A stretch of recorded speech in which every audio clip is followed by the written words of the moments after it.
اس تکلیف کو صبر کے ساتھ برداشت کرنے سے۔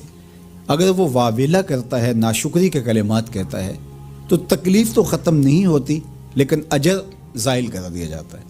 تو اس لیے ہمیں ہر صورت کے اندر صبر کے دامن کو مضبوطی سے تھامنے کی تلقین کی گئی ہے، اور اہل ایمان کو یہ بھی سبق دیا گیا کہ جب انہیں کوئی بھی مصیبت پہنچتی ہے تو وہ کہتے ہیں انا للہ و انا الیہ راجعون، کہ ہم اسی کے ہیں اور اسی کے حضور پلٹ کے جانا ہے۔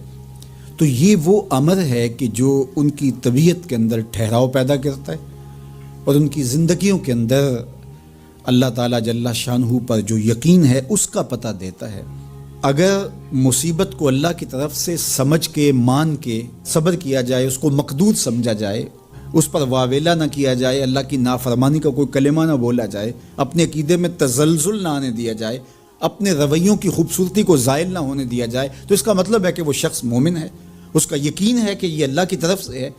تو پھر اس کے یقین کے صلے کے اندر اللہ اس کو پھر ہدایت قلب کا چراغاں نصیب کرتا ہے۔ اور فرمایا واللہ بکل شیء علیم، اور اللہ ہر شے کو جاننے والا ہے، اسے پتہ ہے کہ کسی پر مصیبت نازل کیوں کرنی ہے، اور اس مصیبت سے اس کا امتحان لینا مقصود ہے، اس کے درجوں کو بلند کرنا مقصود ہے، اس کے گناہوں کو معاف کرنا مقصود ہے، اس کو کسی آزمائش میں ڈال کر کے اس کو مزید کندن بنانا مقصود ہے، یا اس کا کیا مقصود ہے، اس کو سزا دینا مقصود ہے، یہ اسے پتہ ہے۔ تمہارا رب تمہاری طرف آنے والی جو تکلیفیں ہیں ان کے اندر ہزارہا پنہا حکمتوں سے واقف ہے۔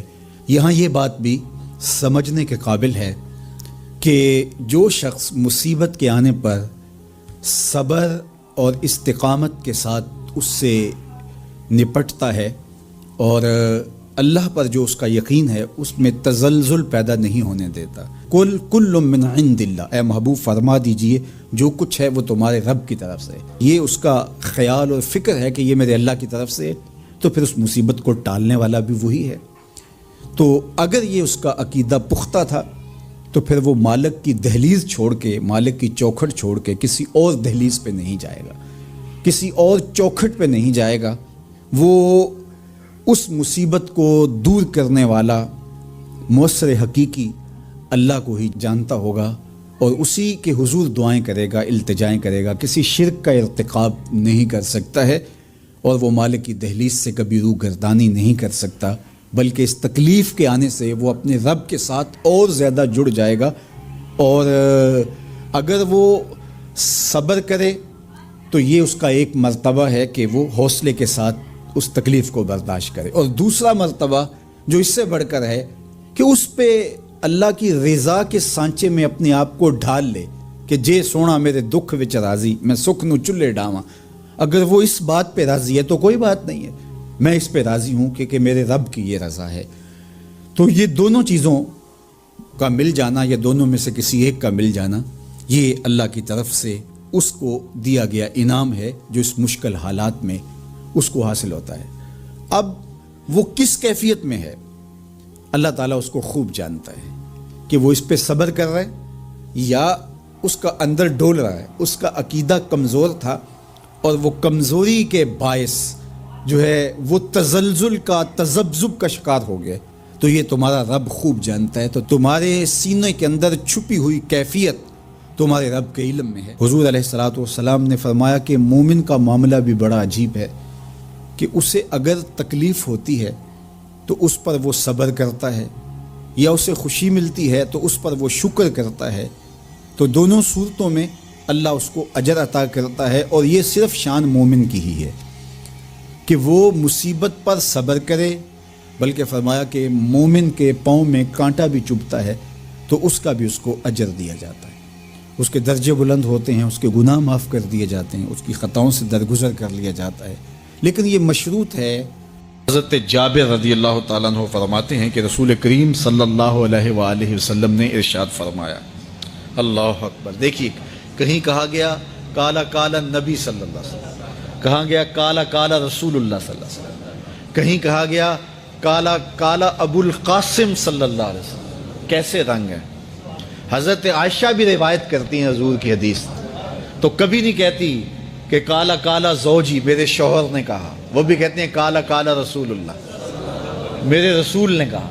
حضرت عباس روایت کرتے ہیں تو کبھی نہیں کہتے کہ میرے بھتیجے نے کہا, وہ بھی کہتے ہیں قال قال رسول اللہ صلی اللہ علیہ وسلم. اللہ اکبر. حضرت علی روایت کرتے ہیں, حضرت علی حضور کے بھائی لگتے ہیں نا, تو کبھی نہیں کہتے قال قال اخی, میرے بھائی نے کہا, وہ بھی کہتے ہیں قال قال رسول اللہ صلی اللہ علیہ وسلم. اللہ اکبر. یار رسول کا رشتہ کتنا بڑا رشتہ ہے. تو کوئی نہیں کہتا میرے شوہر نے کہا ہے, کوئی نہیں کہتا میرے بھتیجے نے کہا ہے, کوئی نہیں کہتا کہ میرے بھائی نے کہا ہے, سارے کہتے ہیں میرے رسول نے کہا ہے. تو یار یہ کتنا بڑا رشتہ ہے, کتنا عظیم رشتہ ہے. تو اس رشتے کے ساتھ فخر ہوتا ہے, ناز ہوتا ہے. اللہ اکبر. تو یہ کیا کہتے ہیں, قال ابو القاسم.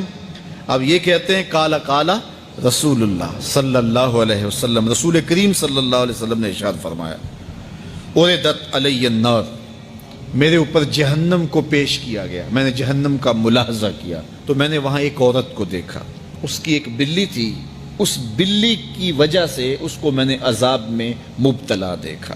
کیسے بلی کی وجہ سے اس کو عذاب دیا جا رہا تھا؟ اس نے بلی کو باندھا ہوا تھا, قید کیا ہوا تھا.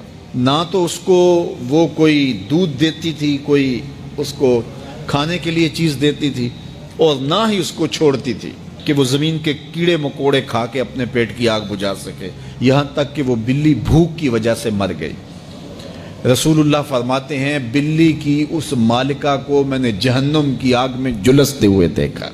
اور عمر بن عامر الخزائی, بنو خزاعہ کا شخص عمر, اس کو میں نے دیکھا اپنی انتڑیوں کو جہنم کی آگ میں دھکیل رہا ہے.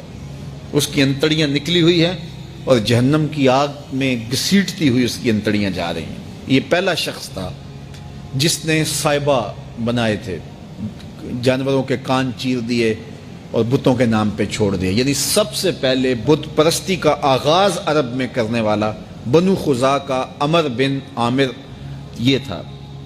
تو اس کو میں نے حضور نے فرمایا دیکھا کہ یہ جہنم کی آگ میں جلس رہا ہے. چونکہ اب جتنے بھی لوگ بت پرستی کریں گے ان سب کا گناہ عمر بن عامر کے نامہ اعمال میں درج ہوگا.